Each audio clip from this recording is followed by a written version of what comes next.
Yo, welcome to Pitch Report. I'm Mario. And Amilcar. How are you today, Amilcar? I'm doing really well, Mario. How about yourself? Doing well. We're recording on a Tuesday, so I'm a little thrown off. I feel like it's Monday, but doing well. Yeah, I know, right? And last week we recorded, on Thursday? So we're kind of all over the place with our recording schedule these last couple weeks, huh? Yeah. Hey, but at least we were it's just been looking a at the busy time Padres for are both tied. of us. Yeah. As of this commercial break, I think it was 4-4, so hopefully we can win after the disappointing loss last night. I know. It's so funny because I feel like we start every podcast talking about the Padres somehow, some way. I don't know if it's because they play every single day, pretty much it feels like, or what it is, man. But we always have some Padres content. Yeah, I guess for me it's just my first love. Gotta bring her up somehow. I guess Padres are him. Oh my God, Mario! What a way to bring that in there. Hopefully Hannah's not listening. She lives occasionally on and off. No, she's the one true one. Just Padres. They were like the longest.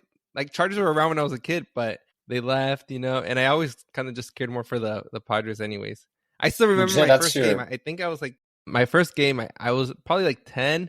It was against the Brewers, and I got a ball from Ryan Klesko, who was first baseman, right field, depends. Would you say that the Padres are like your favorite team across sports? Yes. Padres are my favorite sports team across sports, which you're probably like, why are you doing Pitch Report? However, I like soccer in terms of like the teams and everything a lot more. Like I will watch like almost any random soccer game if it's on TV. I will not watch a baseball game unless it's the Padres. Maybe if it's a playoff game, I will watch it. But even like World Series, if it's not the Padres, I usually won't watch it unless it's like the clinching game, because I do kind of like that kind of like warm, fuzzy feeling when a team kind of like wins it, except for this past year. This past year and every year that the Dodgers win it? Yeah. Thankfully, it's only been twice since I've been watching baseball. But yeah, but honestly, maybe 2 more times than we have. Yeah, maybe now that we have a soccer team, SDFC will be your newest team, because I think it's obviously like, grew up with the Chargers, but then they left, and the Padres have been the only one consistent. So hopefully, San Diego FC is. Yeah, honestly, even before San Diego FC came, if you told me like pick, you get a football team back or a soccer team, I would have gone with soccer. Oh yeah, I think we've been wanting a soccer team in San Diego, or we had been wanting a soccer team in San Diego for like since I can remember. So especially now that the MLS is getting bigger and like more competitive. I've even heard rumors that like not Chargers, but like a football team could come back to San Diego. And honestly, I could definitely see it happening with like the development that they're doing in like by Seaport Village. Chula Vista's growing like a good amount. I could really see like 10 years from now, San Diego either having or being close to having a pro football team or basketball team. Yeah, I think people would be I think it would be a little interesting if they got another football team, just because like we had one and they left. But basketball would be nice. I mean, we had the Clippers for what, like 2 years probably before they went to LA.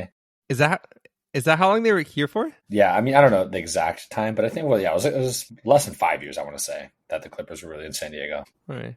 What about you? What's your favorite sport to watch? Because I feel like you know a lot about basketball. Yeah, I would say sport to watch, it's probably soccer. So I'm probably like Real Madrid's like my number one team. Then I'd probably say like Spanish national team. And then I would say probably the Lakers, then Padres, then SCFC. I think it's because it's new. It's still like I'm starting to get ramped up on it. Yeah, of course. Yeah. But I would say that's probably generally like the order that I would go with. Okay.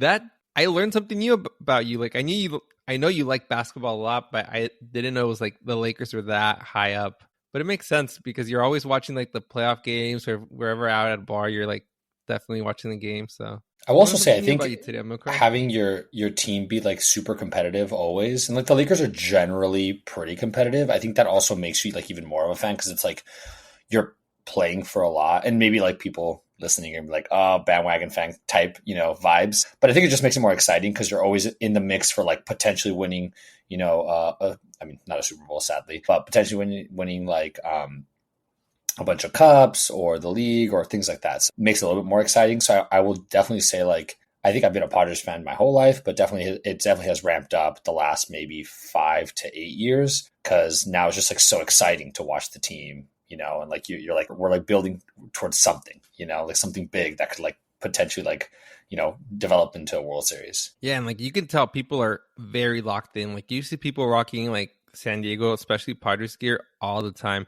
I literally found out this guy at work is from Chula Vista just because I was in the bathroom washing my hands, and he was like washing his hands next to me and had a San Diego hat. And I was like, "You're from San Diego?" He's like, "Yeah." I was like, "I'm from Chula Vista." He's like, "Me too." And so he just started working there. So like 2 months ago. So today I actually like set some time with them, and we just like kind of like talked about being from San Diego and living in LA and being from Chula Vista. So man, yeah. Mario, this is the second time in this podcast that you've talked about conversations you're having in the bathroom.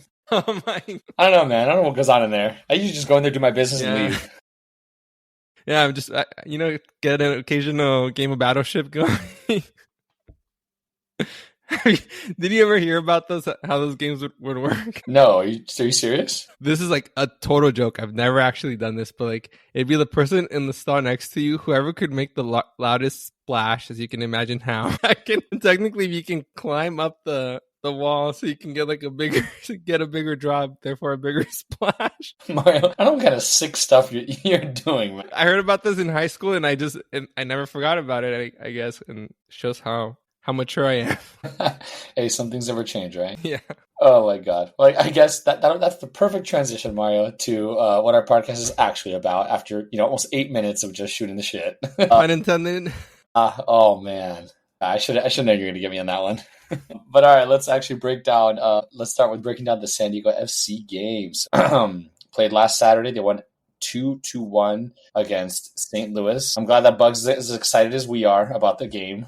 Obviously that two last minute goals, or actually all of the goals were almost after the 80th minute. So, what were kind of your initial thoughts about the game? So I thought, like, watching this game, I was like, okay, we're gonna for sure tie again. It's gonna be like a 0-0, just like a rematch of like the first time we played them, for the like our home opener. And it really looked like it was gonna be that way. Honestly, they seemed like pretty even, and it was semi similar to like the first time they played, where I felt like San Diego FC was playing like more dominant, a little bit more control, a little bit more passes, but ultimately not enough to like maybe have it be like a difference. So I was pleasantly surprised, honestly, when like the goals came like later on. So last week you were talking about like wanting to see, or I guess not seeing SDFC getting to like a very intense match going back and forth the entire time. Do you feel like we got a little bit of that here, or do you feel like there's still, where this is kind of like you said, similar to the first one where it was just kind of like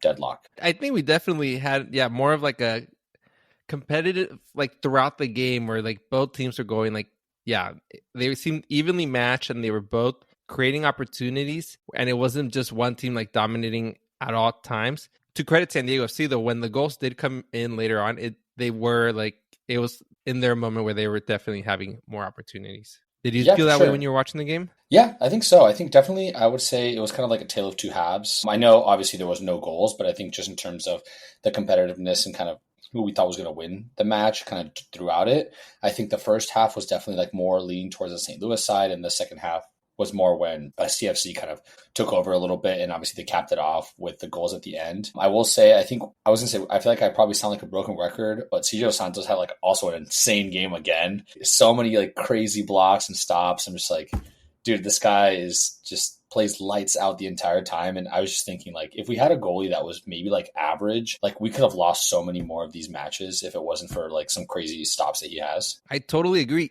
He was like the guest on the official San Diego FC podcast last week, and I didn't know, but he actually spent time playing. Amilcar shaking his head right now because I'm plugging another show, only because of the official one. But he grew up playing in Portugal for like about like 5 years. Like, so he's actually like has a lot of his like core development, even though he's still like a decently young guy, was like in Portugal. And I wonder if he has like another few good seasons, if he could end up going back to Europe. Yeah, I mean, I think he's still really young, right? I think the only issue that he was having was, he wasn't able to play at Inter Miami, which obviously they're a star-studded team, and that's why we were able to get him.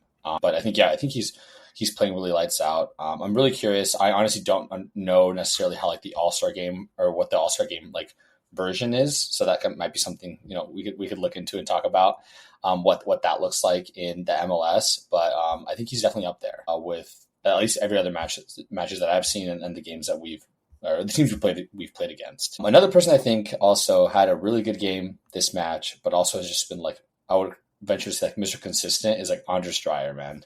That guy always seems to be involved in every single build-up, most of the goals, whether he's scoring, assisting. Like, I feel like he's probably the most consistent outside of CJ Dos Santos, the most consistent player on this team. Yeah, I agree. And I'm really starting to like having, like, I think Chucky can be more of a, like, create the place and get the passes.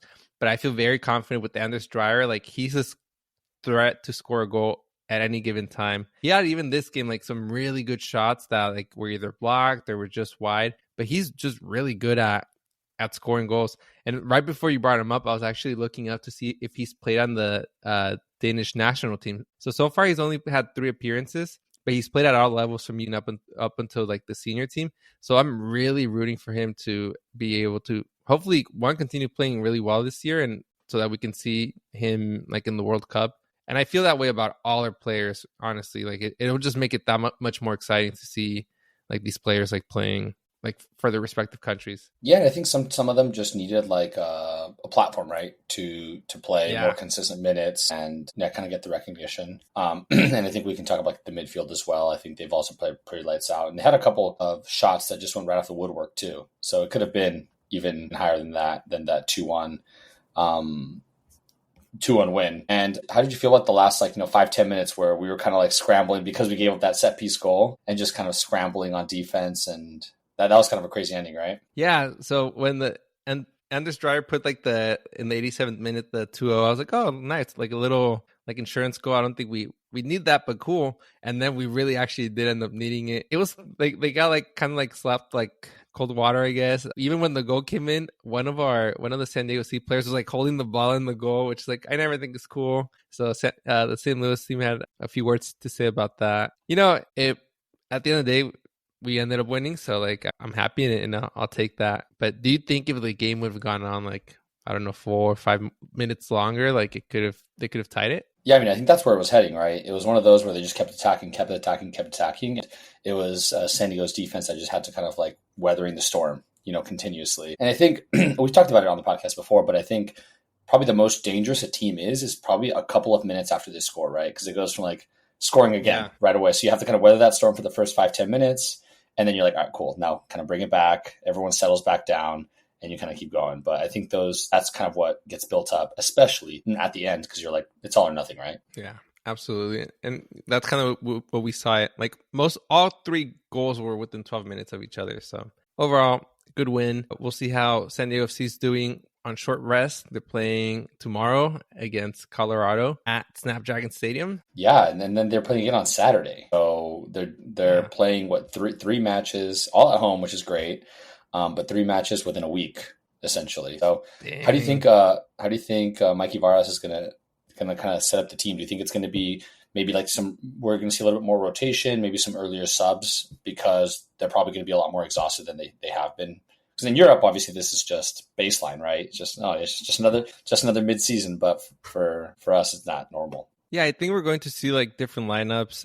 I think we saw it a little bit this week. He played a 4-4-2, which was a little bit different than what he's been playing before. I believe he's done more of a 4-3-3. That's been more of our consistent go-to.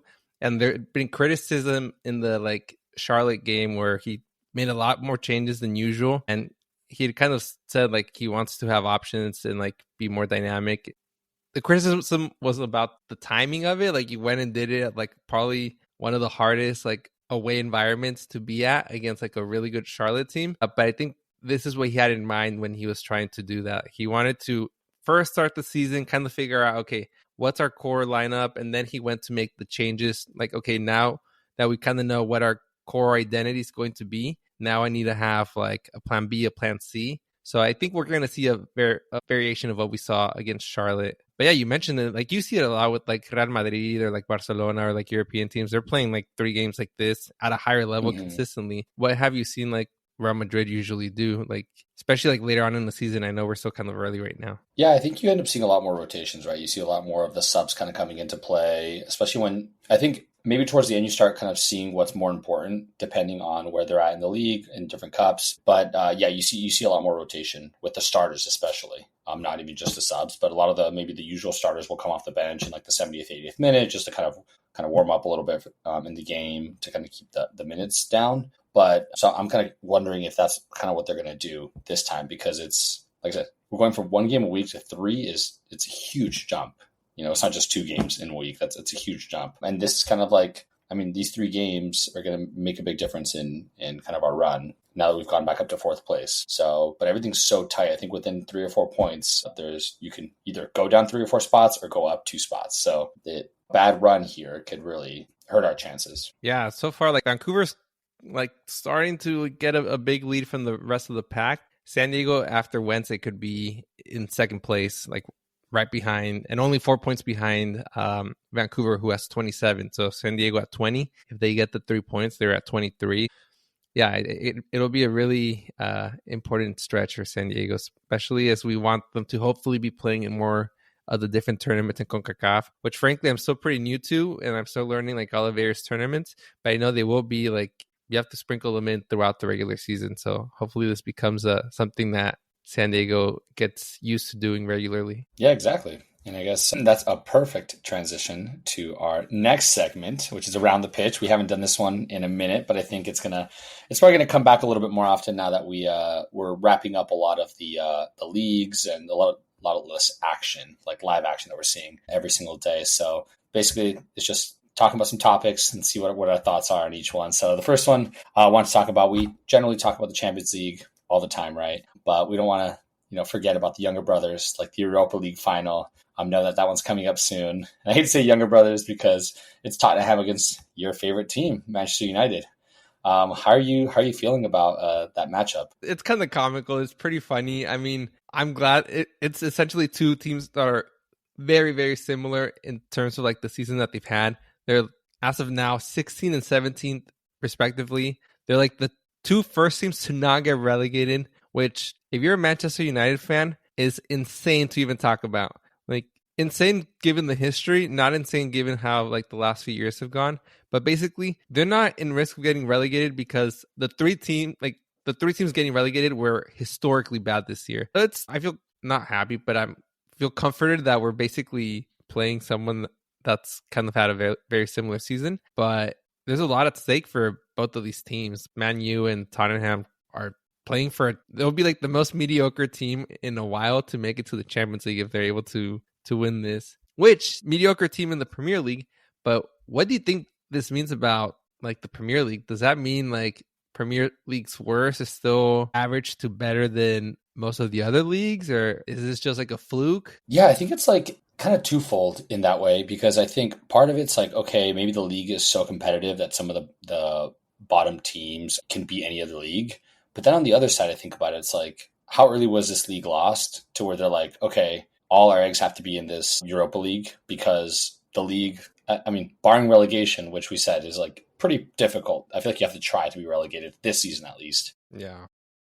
Barring that happening, it doesn't matter if you finish 17th or, 8th, right? It's all the same at the end of the day, because they're going to start the same next year. So I wonder if that's also plays a part into it, where they play with a little bit more stress, a little bit more sense of urgency when they're playing the Europa League than when they're playing the league itself, because they just know they're not really playing for much, for lack of better words. Yeah, and honestly, like now they're basically, for Manchester United, they've basically been a sandwich in the terms of lose Premier League, win Europa League, lose Premier League every given weekend. That's kind of like what the story's been like. And at this point, I'm for it. Like, honestly, if they are the first team not relegated and make the Champions League, it's going to be kind of funny.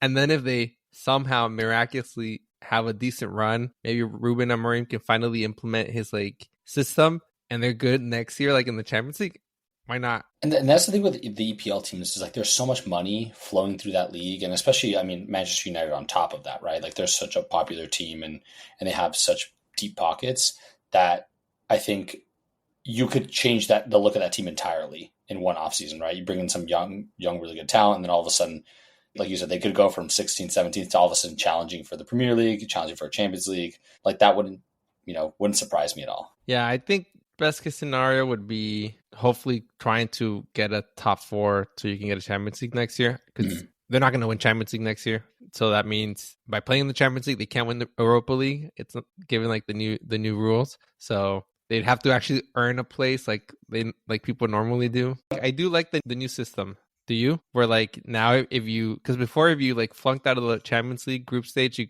went down to the Europa League and bullied the other teams. Yeah, I think that was actually really frustrating. Because that would happen. Well, that was happening every year with, what was it, Sevilla? They'd get knocked out in like the first round, then they'd go down to the Europa League and they'd win like 3 years in a row. They did that, and it's like, what are we doing here? Like, you shouldn't be able to go down. Like, you shouldn't be rewarded for playing not well. Yeah. Yeah, it was like a Uno reversal card or something. Yeah, right. And I guess speaking of like the new format, now they have the UEFA Conference League, which is a division, for lack of better words, below the Europa League. And that final is also happening. And that one's Real Betis against Chelsea, which is crazy. There's all these big names in these like lower leagues. And if Chelsea win this, they could essentially right now choose if they want to play in the Champions League or the Europa League next year. Because obviously the winner of the UEFA Conference League final gets moved up, gets automatically accepted into the Europa League. But they're fighting for top 4. So they could potentially already be in the Champions League spot. So that's kind of an interesting. So that's why interesting. Okay, what would you pick, assuming you're Chelsea and you win? I mean, I don't think there's a question. You go to the Champions League guaranteed. If anything, for the amount of money that you're going to be able to make. Yeah, I guess the price of the Europa League is the guaranteed spot in the Champions League as well. Wow. Mm-hmm. Okay, and thank you for like that explanation, because I had looked into what the Conference League was. And is this the first year they do it, or is it the second year? Might be the second year, I think, that they're doing it. Okay. Man, just UEFA and FIFA. Money, money, money, money, money. I mean, ultimately, that's what it is, right? They just want to get more teams and more games to play. But yeah, but what do you think about the final? I mean, I think we've talked about Real Betis a couple of times just because of like Anthony and Isco and all these like Rashford, all these like quote unquote like washed up players that their teams didn't like kind of came onto this team, and they're just like playing some awesome soccer. Yeah, I mean, Betis, like they've played some really good games. They've played spoiler to Real Madrid a few weeks ago, like not a few weeks ago, where Isco came in. I think he's got the winner. He scored in the game, so they definitely can pull off a surprise. It wouldn't even be a surprise. I think it'll be pretty evenly matched. Is Betis competing for anything else though? Because I feel like if he's trying to still get top 4, that could be an advantage that Betis has, like, which is the advantage that Tottenham and Manchester United have had, where they can just tank and focus on like one tournament. So I could see that like being a big thing for Betis, like in their favor. Yeah, definitely. Do you have a prediction that you would make? I mean, I think I would probably go Real Betis just because of like, I see them like as like an upward trajectory. And I think for probably the second half of the season, they've been playing pretty consistently, where Chelsea have been more of the up and down team. Obviously they're consistent enough to be top 4, but they've been more kind of variable with the way they're playing. So I think Real Betis in their attack, I think they're going to be a huge match for Chelsea. So in my opinion, I think Real Betis is probably going to win that one, which, like we said, Chelsea, I guess for them, it's a trophy, right? So, and at the end of the day, that's what we judge teams by. No matter what league you're in, what division you're in, it's just, did you win a trophy, right? Yeah, and like considering like the many levels and teams all within Europe, I guess it does help for like the visibility purpose, especially when you see like a really big team. And I've said it before, like one of my favorite things, even about the Champions League, is that every year I feel like I hear about a new team that I've never heard of, and it's even more so in the Europa League and Conference League. It'll maybe be multiple teams every year. So for those smaller teams, I guess I'm happy for the possibility of like that platform that they maybe weren't getting before. And obviously like the money that comes associated with like the broadcasting and TV rights. Yeah, and I guess one last thing before we leave this conversation is like something that's also kind of hard to bet against is, I think I saw something on the internet a couple of days ago, which was like the last like 15 Spanish teams to make it to a final, no one's lost. Like a Spanish team hasn't lost a European final in like, I don't know, like 15 or something different teams. So what? It's kind of hard to bet against them in a like either UEFA, Europa League, or this conference or Champions League. Okay, so you're saying La Liga are good test takers then? Yeah, only for the final, right? It's like if we're going to make it to the end, we're going to win it. And by we, it's La Liga. I might have broken the podcast with that comment, because I think Amilcar and I are having a few connectivity issues. Right. No, I meant that as a compliment then. That's pretty cool. Yeah, no, it's pretty wild. So I think that's like another thing, don't want to bet against that one. But let's talk about the next thing, Mario. I think this one's been all over the news everywhere. If you're on Instagram, if you're on any sort of social media, you've seen this, and it's my beloved team, Real Madrid. They're losing their coach, Mr. Carlo Ancelotti, to the Brazil national team. I think it's something we've talked about ad nauseum on this podcast about the potential and what happens at a big club like this when you don't win trophies, things of that sort. Looks like we got our answer. He's on his way out. He's going to Brazil, which is something that had been talking about. And Xabi Alonso is going to be coming in as the replacement coach from Bayer Leverkusen. A couple of crazy things. I know we talk about firsts, on this podcast all the time. So Carlo Ancelotti is actually the first non-Brazilian head coach in Brazil's national team history. So obviously he's Italian. I mean, that surprises me and doesn't at the same time. Usually like the really successful teams tend to have like pretty good leagues, which means they also make really good players, which means they also usually have pretty good coaches. So in that regard, it doesn't surprise me. But at the same time, I feel like such a big name as like the Brazil national team would maybe have had an international coach at some point. On that note, too, there's no international coach, or there's not been a foreign coach that wins a World Cup with like a team that they're not from. Or, does that make sense? With the country that they're not from? Yeah. And people will argue like that it can be like a kind of like a one-sided like statistic because historically only like 8 teams have won the World Cup, and usually those are the teams with like the big league, so they already have the big players and like a lot of coaches that are usually pretty good. But I think it says something about it though, that it's never been done, and it makes me think I don't see Brazil as a front runner to win the World Cup anyways, but that makes me think it'd be really hard for Carlo Ancelotti to do it.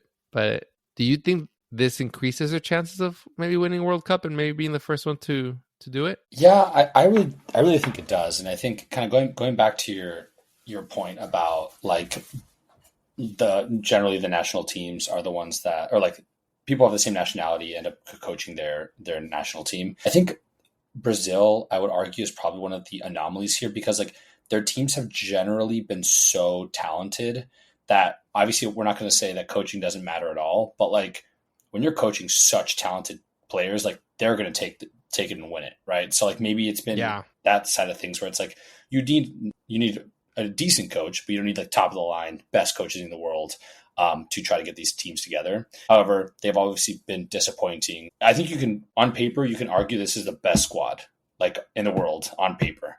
You're talking about Neymar, you're talking about Rodrigo, Vinicius, like you're talking about some of the best players, Rafinha. But this has probably been the most disappointing run that they've had for the last couple of tournaments. So if we know one thing about Ancelotti is that he's a great man manager, and this is probably exactly what they need.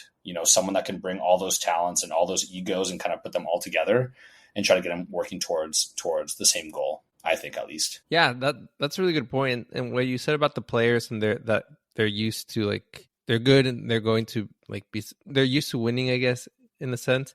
And if you're a Brazilian player that is playing for your national team, you're probably playing in Europe. So you're used to having like international managers. And in this case, Ancelotti's going to be very familiar with a lot of his players. He's going to have Vini, he has Rodrigo, he has Vinicius, and many, many, many more that he's either currently coached. He's going to just see them wearing a different uniform, a different color, or he's played against. Even like Rafinha, he's seen Rafinha a lot. He knows what Rafinha can do. So I think as far as like I'm agreeing with you that an international manager, this would probably be like a really good match. And let me know what you think. But in many ways, I think from national team perspectives, Real Madrid or Brazil is kind of like Real Madrid in terms of they've won the most.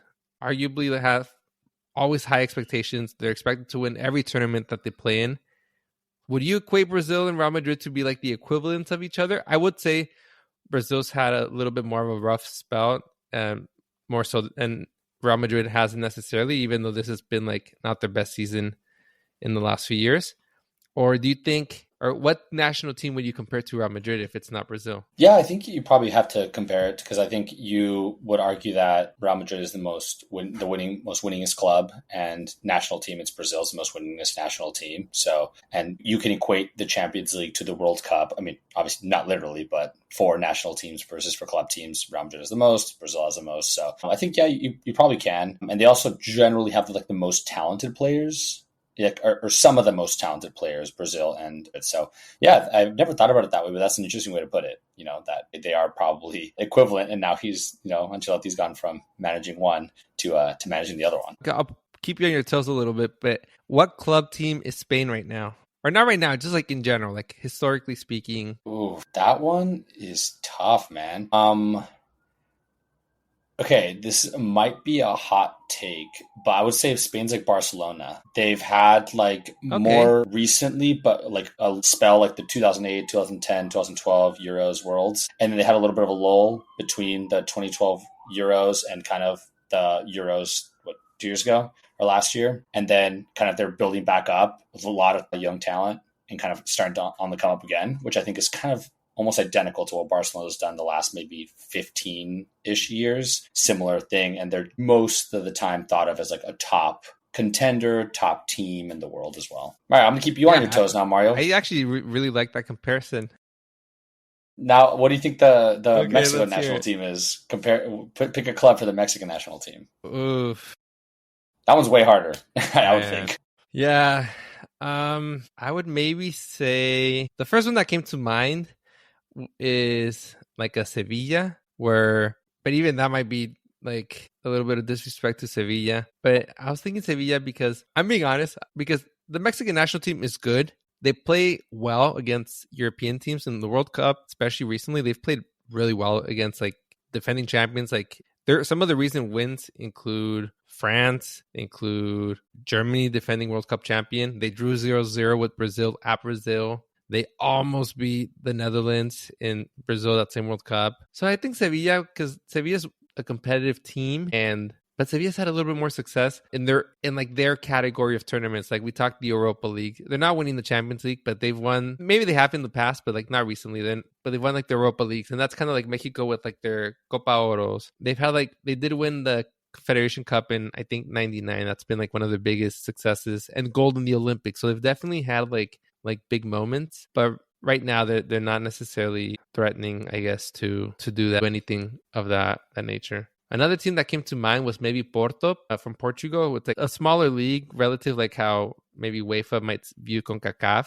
They might view it like as a smaller confederation, but Porto's usually like decently competitive in like Primera Liga, and then they did have like the one Champions League like win. I would kind of equate that to like our Confederations Cup / Olympics win. So either Porto or Sevilla, I guess. Hey, I think those are great, and I think you have some great thought process behind those. I guess I wasn't putting you on your toes as much as I thought, but I think we could definitely say that the tide it looks like the tide's turning, right, with Mexico, and from when this new coach took over, I think things have been totally different, right? Yeah, absolutely. And I just want to plug really quick, if you have thoughts of like any teams, national teams that represent club teams, or any thoughts on or criticisms on the ones that we did, please like reach out to us at _pitch report. We'd love to hear what you think about our takes. Yeah, our great. But yes, takes. But going back to the coach, yeah, Mexico got a Mexican coach right now, Javier Aguirre, part Spanish too. So I guess it kind of connects with my Sevilla thing that I mentioned. So it means statistically, Mexico is a team that could win the World Cup. Watch now, people are just going to be only hiring their own nation's coaches just for that, because of that stat. Yeah. And statistically, according to myself, my observations, you tend to do better if you're playing near the country where the World Cup's hosting. And in this case, we are a host nation. So statistically, it kind of helps us. Because on the field, player-wise, we don't really have a lot of things helping us. So I'll take all the other help we can get. Yeah, I mean, I think this is actually the perfect question to ask. So I know you talked with the CONCACAF, and you follow it quite a bit, just being like a very like big Mexico fan. How do you feel about like the guest spot on the CONCACAF? And this year it was announced it's going to be Saudi Arabia is going to be kind of taking that guest spot in the CONCACAF, which is essentially, I mean, can you describe what the Gold Cup is for the CONCACAF? Yeah, the Gold Cup is it's essentially like it happens more often than the Euro Cup happens. It's usually like every 3 years, and it's like the regional tournament for CONCACAF, which is basically the division where like Mexico, the U.S. national team. It's like North American Caribbean Confederation, and from there, it's how you like our route to qualify to the World Cup in years where we're not hosting the tournament. So this year was a little different. But yeah, basically it's our division. It's definitely not the strongest division. That would be in South America, where you have Conmebol, and that's where you get like your Brazil, your Argentinas. Yeah. So how do you feel about But I one, get kind of having that guest role, and two, like, I mean, I guess you think like you have the guest role because what? There's not enough teams, competitive teams that could potentially be there. And also, how do you feel about like Saudi Arabia, which you can, cut it however you want, but it's like a lot of this is a money thing, right?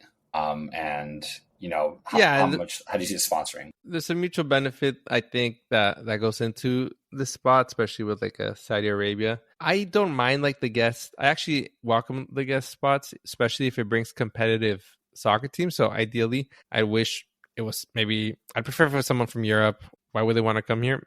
I don't know.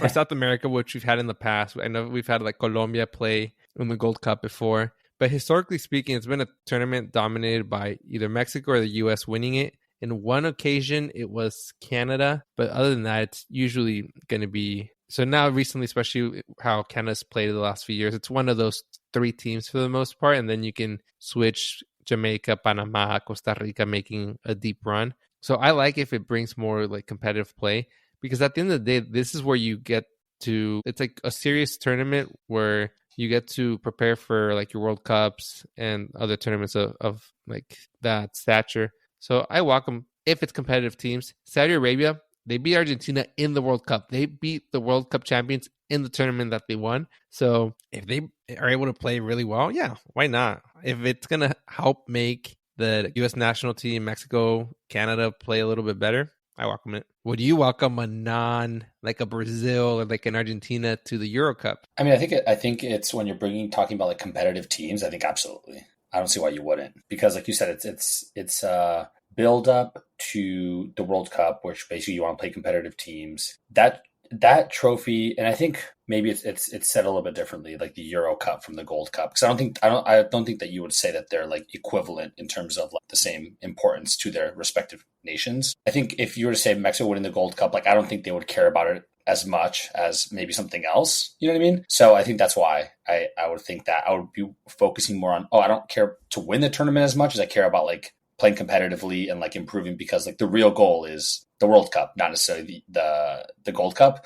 Whereas like when you're in the Euros, like people are just like, they want to win the Euros so bad. Obviously they want to go to the World Cup and stuff, but like I'm sure there's a stat somewhere, maybe it, maybe not, but like how many teams that have won the Euros have gone on to win the World Cup? But it's probably a ton, right? So I think that's what you think about it. So if you were to have a Brazil win the Euros, what if you have like a Saudi Arabia win the Gold Cup? I think that's when you start saying, okay, do we really want these other teams like, to come into our cups and win them? But I think, like you said, people don't think, or they don't expect Saudi Arabia to really do anything more than play a couple maybe competitive matches. So maybe if one of these teams that you guys invite, or I guess I should say we, because as an American, we invite to this tournament wins it, maybe that'll really change their mind. Yeah, you're welcome to the party as long as you bring like a dish and you don't eat more than what you bring. I'm realizing I haven't had my dinner yet, so that's why I keep bringing up. Man, we got to get you fed before the next podcast episode. I know, but honestly, yeah. you know what? We can get you to your to your dinner, no problem. We'll wrap it up with our most fun segment, depending on who you ask. But the pitch of the week, Mario, do you have a pitch of the week for us this week? You know what? I don't. Just shout out Manchester United. Keep tanking and just win the Europa League. Actually, no. Scratch that. Similar note. Yeah, Europa League. On a Wednesday, Europa League Final. What the heck? I have work. Who's going to watch that? Yeah.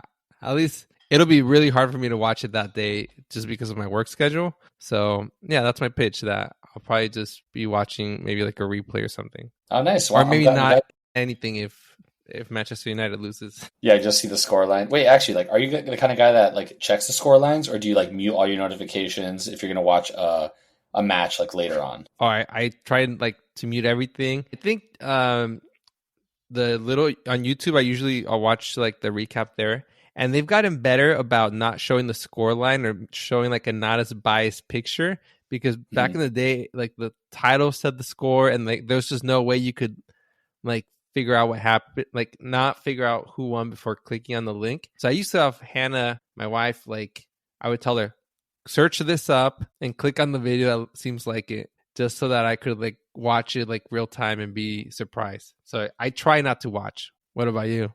Usually try to watch matches live, but when I don't, honestly, I just look up the stats. I look everything up and then I just watch it. Like it honestly, sometimes when they win, it's more enjoyable because I'm like, I really like watching highlights and seeing the other teams cheer and get so excited. I'm like, we're gonna get you soon. Like I thoroughly enjoy that. Yeah. We'll let you go soon, but just fun little anecdote I remember, and you can check me if maybe I'm remembering it wrong. But AP Econ, our teacher was like a huge, this is in high school, senior year, our teacher was a huge like soccer fan, like Champions League, and there was a big game and he like told everyone, do not tell me the score of the game or anything. And you made up a score, like you said something else, and he got so pissed because he thought you actually like spoiled the game for him. And then the next day or whenever we had class again, he had like a smirk because he's like, you got me. He's like, I was watching the game, waiting for like the score, like whatever you said. I think you said it was like a 2-1 or something. It was like a completely different score. He's like, I was like so thrown off. Do you remember that? Yeah, shout out Mr. Sanchez, man. Yeah. AP Con. Yeah, I remember that. He was very upset. He was just like, what the hell? And then the next day he was like, dude, what the heck? I was waiting for that other goal to come, and then it was like the 90th minute. I was like, when is it gonna come, man? Like the extra time, and then it just never came. It's pretty great. But I'll tell you my pitch of the week because it's back-to-back weeks that I actually have one. So I don't know if you have been following it. You're on a roll. I know, right? But my pitch of the week is, depending on who you ask, is either David Beckham or Minnesota United's Instagram team. Because I don't know if you've seen, but they've been going back and forth.